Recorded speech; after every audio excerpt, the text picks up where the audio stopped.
సీట్లను కోల్పోయింది జనసేన, రెండోది భారతీయ జనతా పార్టీ. ఇప్పుడు విజయవాడ సెంట్రల్ ఒకప్పుడు గెలిచింది, వాళ్ళ పొత్తులో ఇస్తే గెలుస్తారు వాళ్ళు, కానీ ఇవ్వలేదు. లేదు రాజమండ్రి బీజేపీ గెలిచింది కదా 2014లో కూడా, ఇవ్వలేదు. అలాగే జనసేన రాజమండ్రి గెలిచేది కదా రూరల్ ఇస్తే, ఇవ్వలేదు.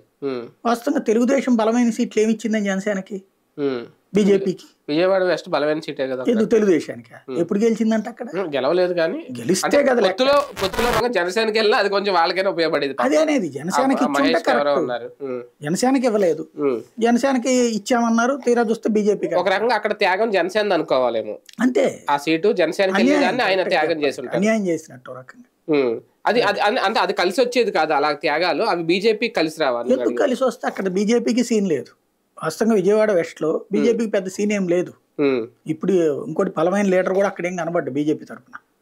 ఇప్పుడు తీసుకొచ్చి మళ్ళీ నాకు తెలిసి తెలుగుదేశం ఎవరో క్యాండిడేట్ ని చూపెడుతున్నట్టు అక్కడ వాళ్ళ తరఫున. మేబీ ఆ డూండినో వైశ్యాస్ సంఘం అతను ఎవరో ఉన్నాడు, అతనికి ఇప్పిస్తుందేమో తెలియదు.